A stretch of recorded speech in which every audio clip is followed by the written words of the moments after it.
विभाग है।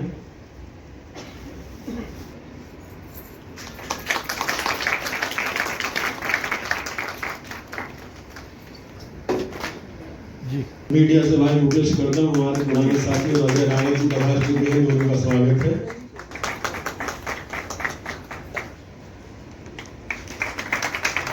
सजन जी, मनोज जी आपके और अब क्या किया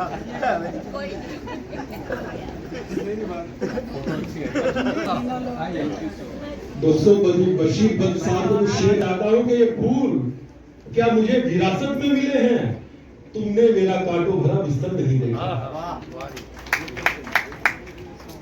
ये एक तपस्या है कि ये परिवार विशेषकर जैसा कौशिक जी ने बताया, एक तो अंतर्राष्ट्रीय महिला दिवस था, कल ही मेरे पूज्य पिता की 33वीं पुण्यतिथि थी। तो मैं सबसे पहले मातृ शक्ति, नारी शक्ति को वंदना करता हूँ और उनको नारी सशक्तिकरण के लिए की बधाई और महिला दिवस के लिए शुभकामनाएं देता हूँ और अपने पूज्य पिता को याद करता हूँ, सभी कविगणों का, मुख्य अतिथि जी का। शायद मुझसे ज़्यादा मेरे पिता के बारे में बलदेव राज शर्मा जी ज़्यादा बता पाएंगे, क्योंकि शायद वो ही अब उनके साथ जो कंधे से कंधे मिलाकर उन्होंने काम किया। हालांकि शर्मा जी जनसंघ से थे और मेरे पिता कांग्रेस के कट्टर कार्यकर्ता और गाजियाबाद के पहले युवा कांग्रेस अध्यक्ष थे सन 50 के आसपास। उनके संयोजन में ही 2 बार शायद कांग्रेस का अधिवेशन भी गाजियाबाद में हुआ था, जिसमें दोनों बार नेहरू जी आए थे। उसके बाद लाल बहादुर शास्त्री जी भी सन 62 या 63 में अखिल भारतीय संस्कृत साहित्य सम्मेलन में शास्त्री जी भी आए थे। उन्होंने अपनी राजनीतिक यात्रा नएगंज से चौधरी चरण सिंह जी के साथ मिलकर की थी। आपको शायद ना पता हो, चौधरी चरण सिंह ने भी अपनी राजनीतिक यात्रा गाजियाबाद में ही एज ए वकील राइटगंज में से ही शुरू की थी। तो ये तो उनका राजनीतिक है और मेरा मकसद उनके बारे में घंटे भर बोल सकता हूँ, पर वो समय नहीं है। 67 में उन्होंने कांग्रेस से त्यागपत्र दे दिया था। सिंडिकेट अगर कामराज प्लान के टाइम, और उसके बाद उन्होंने कोई राजनीतिक दल नहीं ज्वाइन किया। हाँ, चरण सिंह जी के साथ वो उनके पुराने साथी थे, तो उनके साथ वो अनऑफिशियली रहते थे। 67 के बाद उन्होंने संकल्प लिया कि मैं केवल गाजियाबाद की साहित्यिक और सांस्कृतिक गतिविधियों को आगे बढ़ाऊंगा, और हिंदी के लिए उन्होंने हिंदी की सेवा करने के लिए संकल्प लिया। उसके बाद उन्होंने कभी मुड़कर नहीं देखा और वो केवल हिंदी को समर्पित रहे। 2 संस्थाएं, वैसे तो वो अनेक संस्थाओं से जुड़े हुए थे। उस वक्त गाजियाबाद शायद 25 और 30 हजार की आबादी का शहर था, जो आज मेरे ख्याल 35-40 लाख का हो गया शायद। वो भी तब जबकि इसमें से 2 जिले और निकल चुके। हाँ, 2 जिले भी निकल चुके। तो काफ़ी संस्थाओं से जुड़े हुए थे, पर मुझको खुशी है कहते हुए कि हिंदी भवन के संस्थापक वो थे और गाजियाबाद लोक परिषद के भी संस्थापक वो थे। जहाँ हिमांशु यहाँ बैठा हुआ है, छोटा भाई है। कृष्ण मित्र जी का भी उसमें बहुत सहयोग था। कृष्ण मित्र जी और तेलीराम काम्बोज उनके साथ कंधे से कंधा मिलाकर काम करते थे। और बाद में उसके थोड़े ही दिनों बाद जैसे ही डॉक्टर कुंवर बैचन का पदार्पण गाजियाबाद में हुआ, उनकी बेटी वंदना जी और दामाद जी हम बैठे हुए हैं। शास्त्र कुंवर बैचन जी भी विदिन ए वीक और सो, उस वक्त शायद डॉक्टर DS माथुर जी प्रिंसिपल होते थे NMH कॉलेज के। एक हफ्ते में ही बैचन जी, वो भी 20-22 साल के ही होंगे उस वक्त शायद, घर आए और तब से वो भी शास्त्री जी के साथ हिंदी सेवा में जुड़ गए। मेरे ख्याल उस वक्त के और 1992 तक, 1992 उनका देहावसान हुआ। शहर हिंदुस्तान का कोई ऐसा कवि नहीं बचा होगा जो गाजियाबाद ना आया हो। मेरी याद में दो बड़े नाम हैं, दिनकर जी और सोनलाल द्विवेदी जी। कई बार हमारे घर पर कई घंटे बैठ के गए। और 62 का कवि सम्मेलन एक ऐसा कवि सम्मेलन था जिसको गाजियाबाद को पूरे देश के मानचित्र पर लाया। वो कवि सम्मेलन सारी रात चला। दिनकर जी अध्यक्षता कर रहे थे और सीधा प्रसारण पूरे कवि सम्मेलन का ऑल इंडिया रेडियो से सुबह 5 या 6 बजे तक चला। तो वो कवि सम्मेलन शायद एक मील का पत्थर था। उसके बाद Sonlal Dwivedi ji, Harivansh Rai Bachchan, you name, everyone has come 1992 तक। और उसके बाद उसकी बागडोर काम्बोज जी ने और कृष्ण मित्र जी ने संभाली और उनके सपुत्र हिमांशु संभाल रहा है।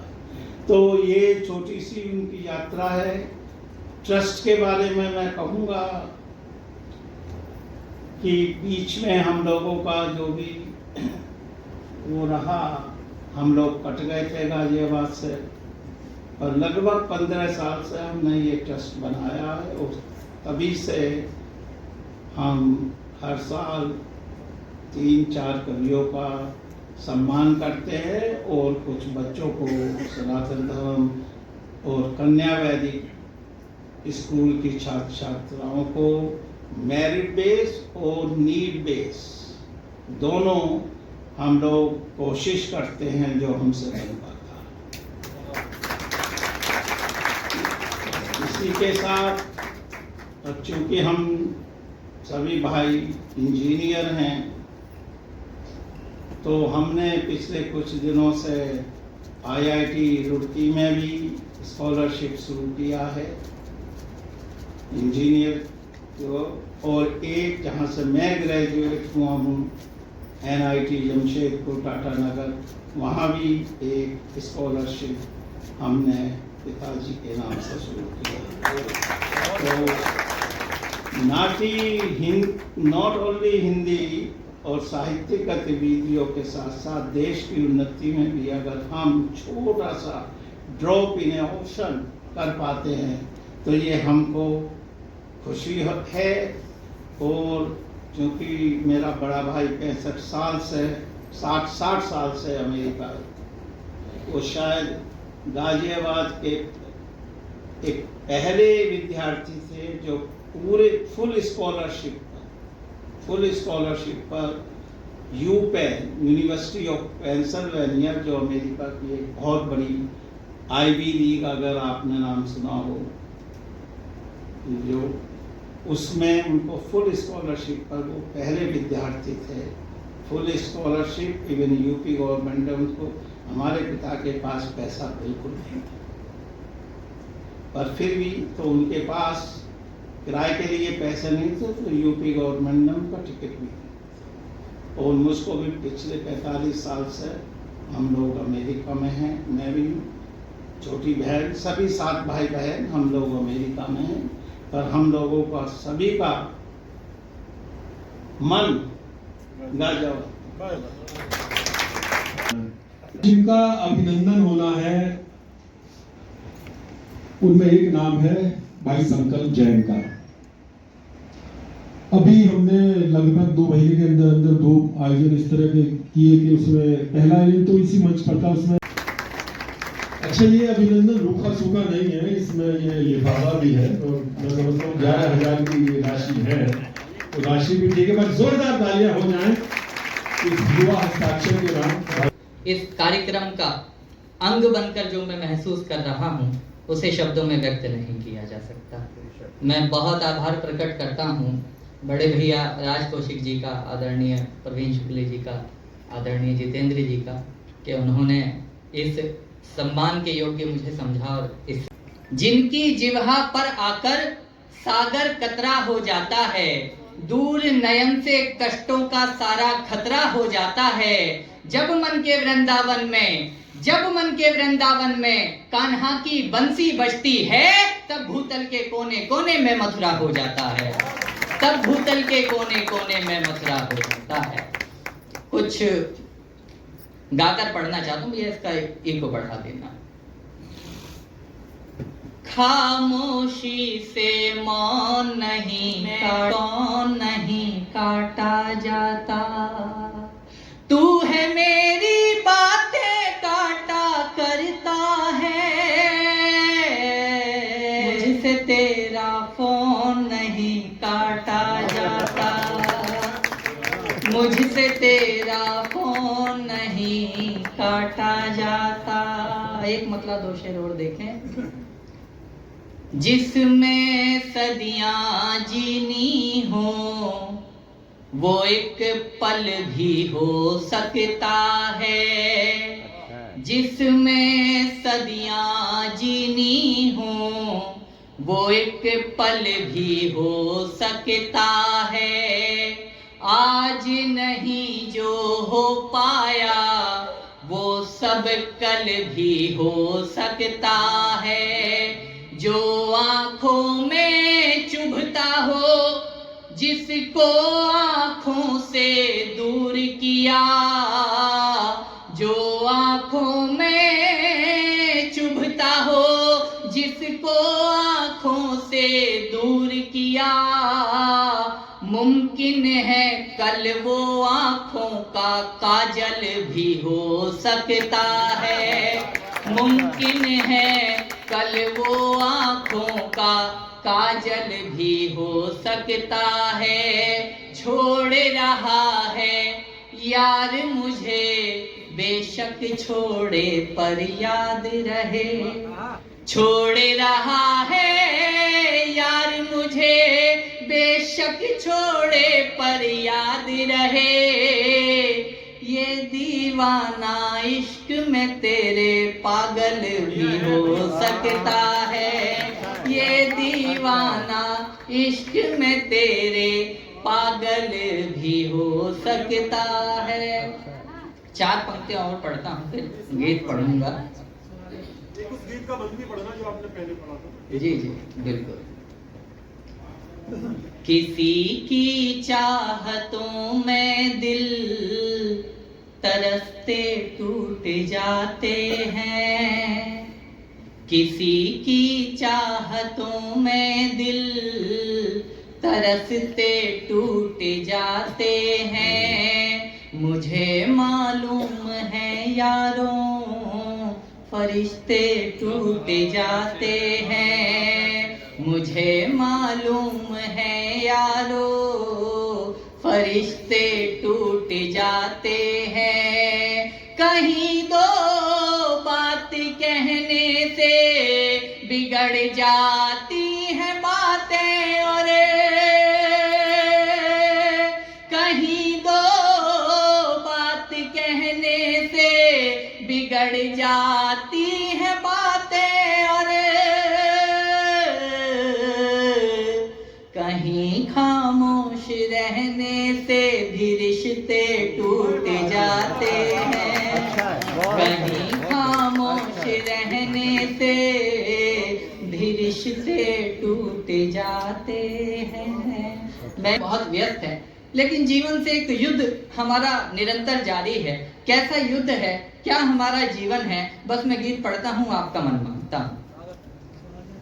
घाव अपने सी रहे हैं घाव अपने सी रहे हैं, आंसुओं को पी रहे हैं, क्या पता कब सुख मिलेगा, सब दुखों में जी रहे हैं।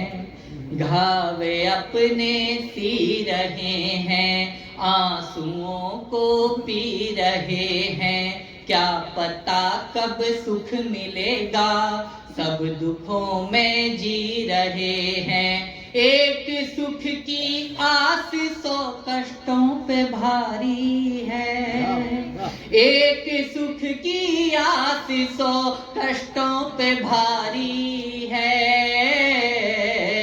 जिंदगी से जंग जारी है, जिंदगी से जंग जारी है। गीत का पहला बंद देखें हम क्या कहते हैं। रोज जीने की तलब में दिन घटाए जा रहे हैं, रोकना चाहा जिन्हें वो बिन बताए जा रहे हैं। रुष्ट हैं सब देवताया, दुष्ट हैं सब कामनाएं, पथ भटकते फिर रहे हैं, क्या पता किस और जाएं। आपने जी है मगर, आपने जी है मगर हमने गुजारी है, जिंदगी से जंग जारी है। ताज़ा तरीन खबरों के लिए हमें सब्सक्राइब करें और हमारे बेल आइकन को प्रेस करना ना भूलें।